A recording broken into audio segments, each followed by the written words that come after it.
Shaft testing, weight versus flex, brand new shaft. Let's find out what we're going to be doing next.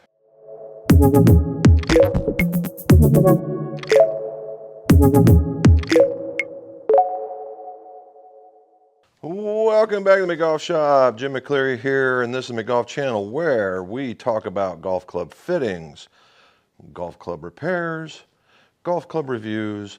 All serious scores can go low. All right. If you would, like, subscribe, hit that stuff across the bottom, and that way you get more of the videos when they drop, and more of this information gets out to the YouTube universe. Awesome. Also, we have a live stream. It's on Mondays called What's in My Drawers Golf Talk, and it's a live version of what we're doing right here. And we shotgun questions from folks from around the world for about an hour, hour and a half, and it's a good time. Visit us on the channel, either Facebook or YouTube. Accra. Accra is a main, I don't know, it's a main distributor? No. It's a main supplier of our golf shafts, right? It's a main supplier of our golf shafts. From driver shafts, iron shafts. In the driver category, they have the I-Series, which is a very nice setup. They have the FX, and that is one of our main driver shafts that we will put in there. And they have the TZ line. The TZ line is the stuff that you actually see on tour, but you may not know it.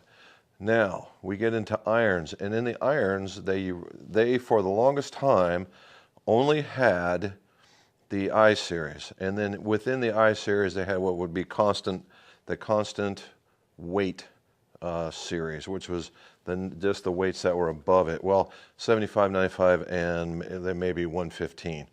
And they played a small portion of the I-Series, and that was it. Well, now, this year, they've introduced the TZ line. And the TZ line just marries up with everything else, right? Driver, and then the I-Series with the driver, and then the FX is in the constant weight. I guess that's where that one would go. So, what is in the TZ line? Well, the TZ line looks a lot like that. I know, that's stupid, but that's what we're going to say. The TZ is a shaft that is called the player's profile. Now, what is a player's profile? I'm just not real certain about that, but coming from the guys who are designing these shafts, the player's profile is somebody who is a strong swinger, not aggressive, but strong. See, that's a little different. Aggressive is like this, back and forth hard, but a guy's a strong swinger with a later release, you know, a consistent application of acceleration. I guess that'd be the best way to do it in order to make all that happen. Now, there's a couple of things that they use when they make these shafts. There's three technologies. One is the S3 technology. The S3 technology is basically a very, very smart shaft profiler. And it's what they use to help build shafts and check shafts. So it's not only a research tool, but it is a QA tool. All right, so that they know when they get these shafts in, they can put these shafts through this QA test, and then when they send them out, they know that they're sending out a quality product. And that's true. Ever since they've been using that, I've been getting very, very consistent stuff. So it's worthwhile. The other one is called UTT, Uniform Taper Technology. And basically what that is we'll call it a slope or a taper from the top end to the bottom end of the shaft. And it's a constant taper. Now in shaft design, tapers, they represent the transfer of energy, whether it's a step on a steel shaft or this taper or this changes in taper in shafts. Those are where you have these transfers of energy. So in a uniform taper, the whole shaft is transferring energy. I like that. I like that a lot. The last one is called constant flex technology. Constant flex technology is unique to Accra in that you can get similar flexes, and what I mean similar by CPM, similar flexes in different weights. Meaning that if in a lot of cases where 115, 105, 95 down to 75, that in a lot of cases, if you called them stiff, they would all be different frequencies at the same length because there's just less stuff on it.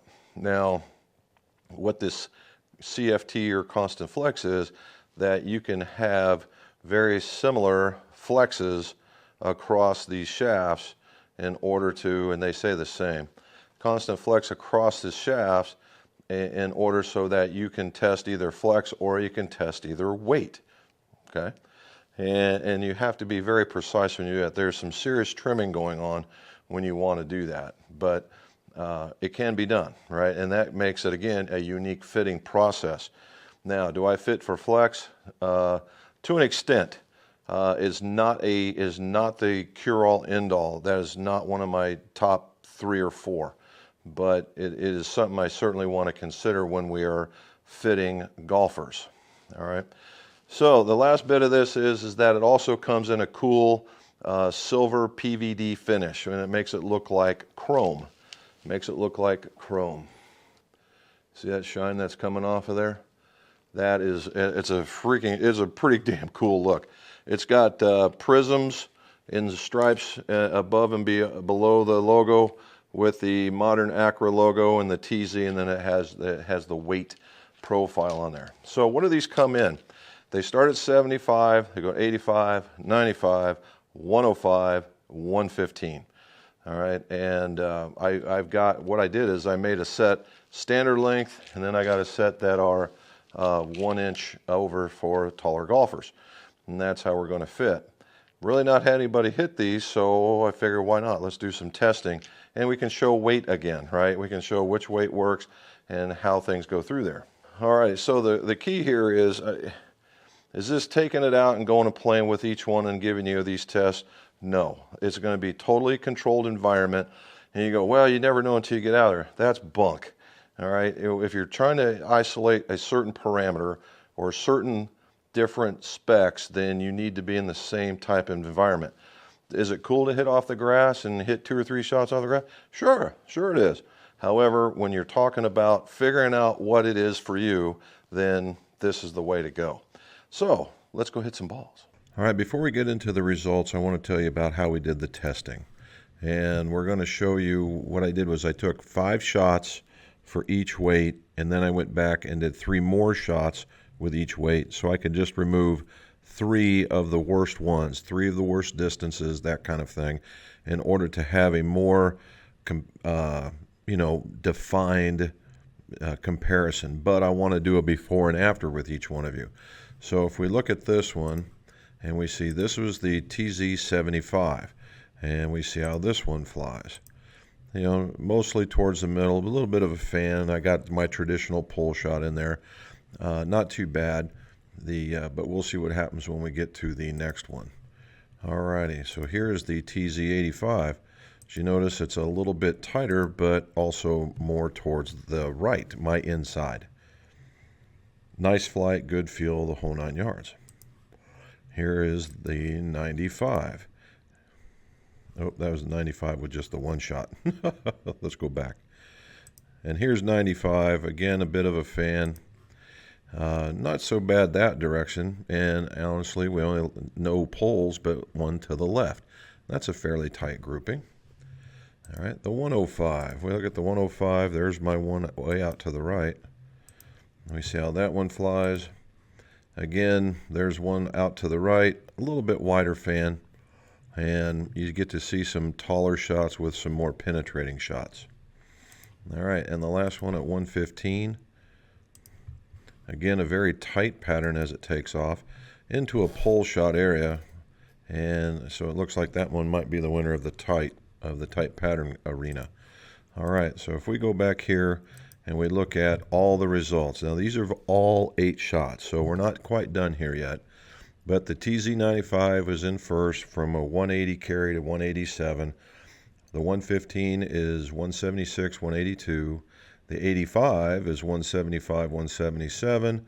The 105 comes in right behind it at 74, 177. And the 75 is at a lone 170, 172. Now, I am pretty certain this is going to change once we take out the low 3. Now, the cool part here is 85, 85, 85, almost 84, 85. So it's not like I'm hitting one extraordinarily faster than the other. And we need to keep that in mind when we're talking about club performance and when people give you fittings. Oh, go lighter so you can go faster. Really? And then the quality of hit, which I always go back to as one of the prime specifications, one of the prime data points that you really want to have when you're going to select a golf club with the golf shaft. Because if we look, it's in this particular round, it's increasing, 134, some 136s, 138, 139. Now, from here to there, that's a fairly good sized leap. You know, next to that, not so much. Next to that, not so much. Next to that, non-existent. But from bottom to top, it's pretty big. Now, the other side, when you see these, we go over to our roll. The top one has the most amount of roll at 7 yards with the least at 2.2. Now, what we got to consider here is that this is an iron, not a wood. Sometimes you want spin, right? And in this particular case, I would say so. So the 95 came in just shy of 4,000, where the 115 was just a little over 4,000, and the rest were in the 52 to 5,500 range. So we need to keep that in mind. Now, the last bit of it is ball flight, right? Ball flight. And if you look right here in this particular category from 18.8, 19.1, 19.3, 19.6, 19.4. So in the low 19s, right, that's basically where it's flying. So not one is giving more than the other in this particular stance. Now, the real key is where did they land? And if we look at this grouping, one stands out amongst the crowd right now, and that would be the 115.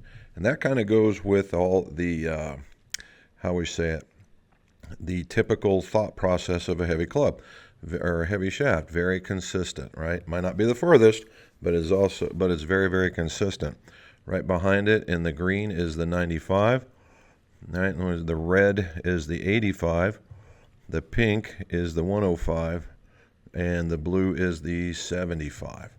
All right, so we've gone through that. So now what we need to do, there it is again. We need to go back and just, I was going to pick it out by where it would be in the grouping here. However, what I want to do is I just want to get it by pure numbers, because then that will give me my consistency. So if we start here, all I'm looking for is the lowest ones. So there's one that's going to go away. And then the 276s are going to go away. And I'm all about the carry distance on this one. Oh, there's a 75. We'll go with that one. There we go. So we got that 5. All right, and this one, oh, there's a 144. That's got to go quick. 169 is going to go. And then 170. All righty. Then the next one. Ooh, 152. So there are some, when I had some bad shots, they didn't go very far. That was stubbing it, I would imagine. And 170. And there we go. 95. 172. And 177. And 178. Alrighty. 105. Oh, there's another 150 shot. So when I miss it to about a 150, 160 shot. That's for sure. All right, 174 and 174. And the 115's all right. So here we go. Da da da da da da. And it's still in the same spot. 195, 115, 85, 105, 75. So not a lot changed. But what did we see in particular numbers? Right? So we went from taking out all the low numbers. I went from the 190 was a 180 to 187. Now I'm 182 to 187. I carried it a little bit better. The 115 was 176, 182, 178, 185. So a little bit of improvement there. The 85 was 175, 177 earlier. Now it's 181, 184. Taking out that 150-yarder really did some improvement there. Now that one, if you look, it carried a little further than the 115. It just spun a little bit more, I'm sure, and that's what's causing it to stop. All right, the 105 was 174, 177, 179, 182, and then 75 was 170, 172 to 175, or I'm sorry, 170, 172 to 175, 178. So in every instance, we saw a huge gain, we'll call a huge gain, a couple of yards, except for what would normally be in the 95, which I'm taking as a level of consistency. Now, if we look at our swing speeds, 53, 50, 53, or I'm sorry, 85, 85, 85, 84, 85. So we're still pretty consistent. How did we hit them though? 137, not so good. Well, this is actually an excellent number for smash factor. It's just that all the rest are better and they're all within one. So we're talking good there. The spin rate came up right here at 4,200, and the spin rate for that one went down. So I must have had a low spinner and a high spinner in there, but they're all averaging, and then the last two in that 52 to 54. Now, what happened with our vertical? We would go from 18.5 to 19.8, so a degree and a half, or a foot and a half, so not too bad. And then our rolls are 5.6, 6.8, 2.9, 3.2, and 2.4.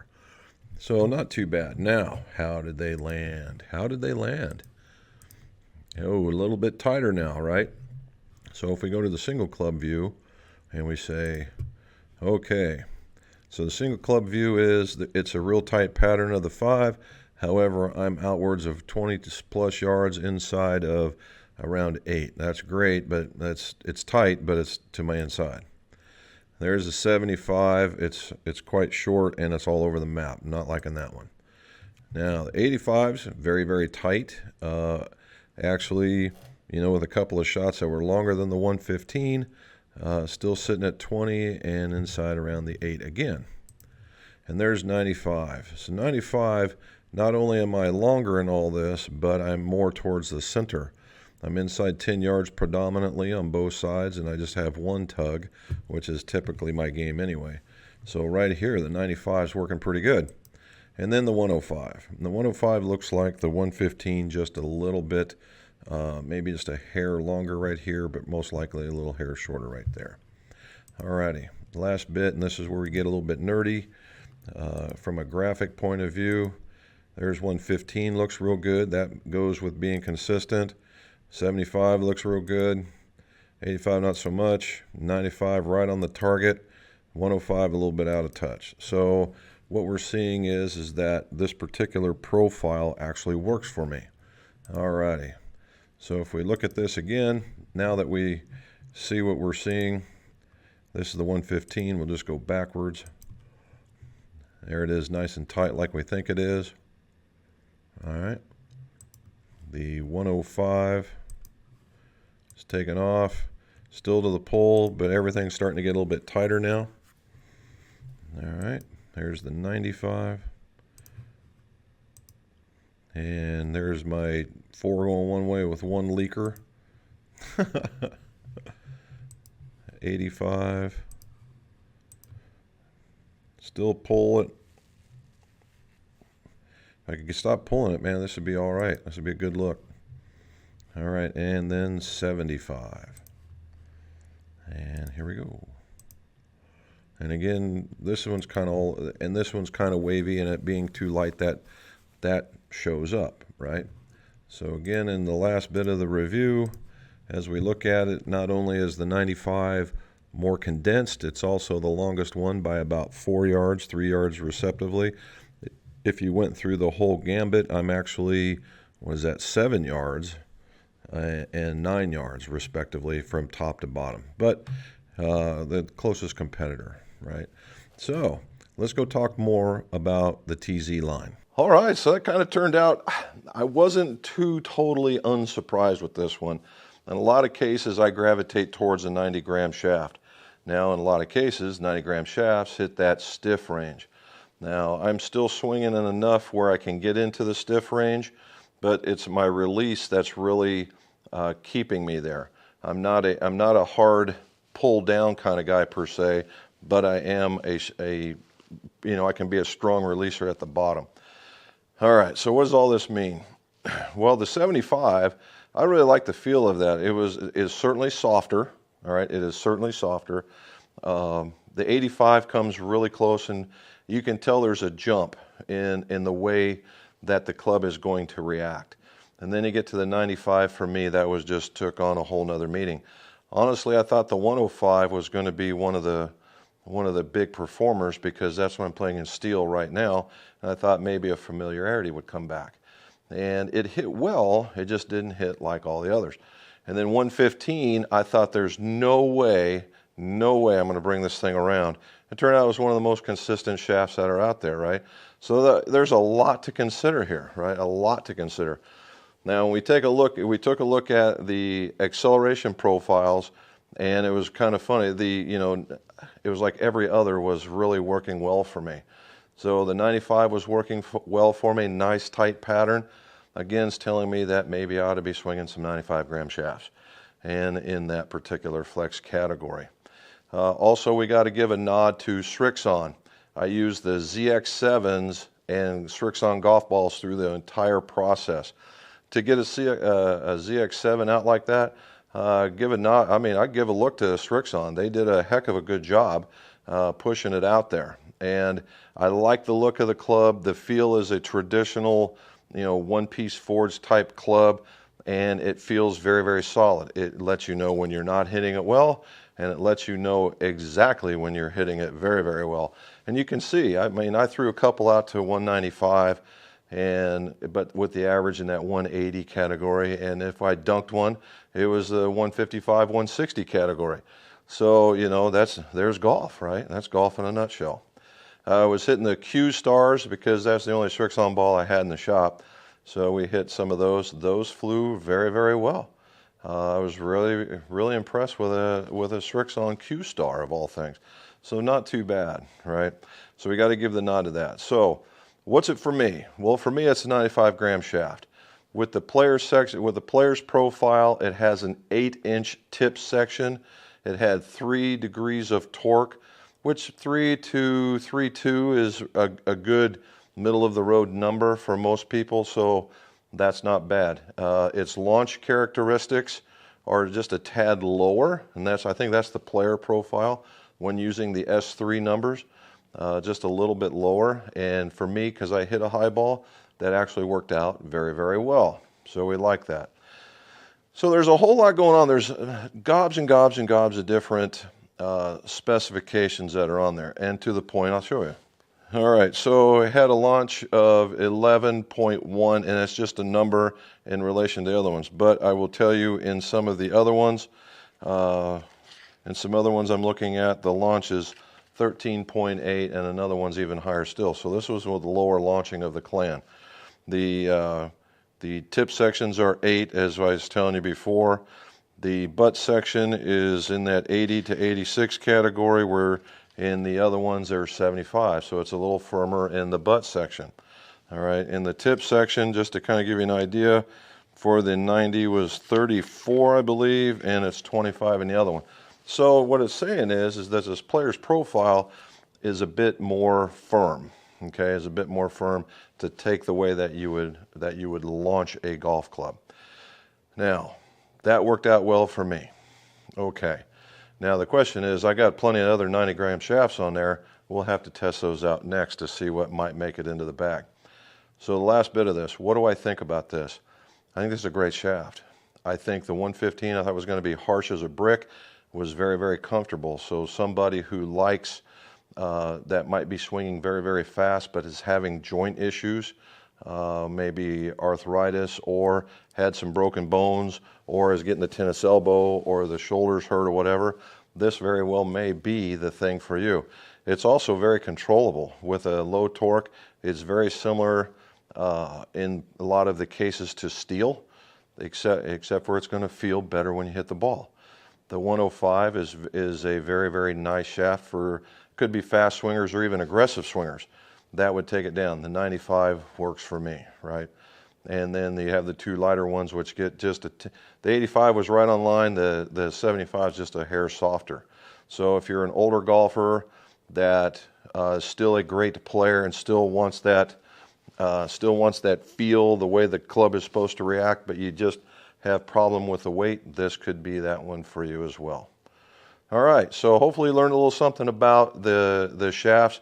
I certainly would take a look at the TZ shaft If you're a not an aggressive but a stronger player, we'll go with that, a stronger player, and take a look at them, get custom fit and see what that does for you. Again, if you have any questions, put them in the show notes below. Don't forget our live streams on Mondays. And as always, let's see your scores go low.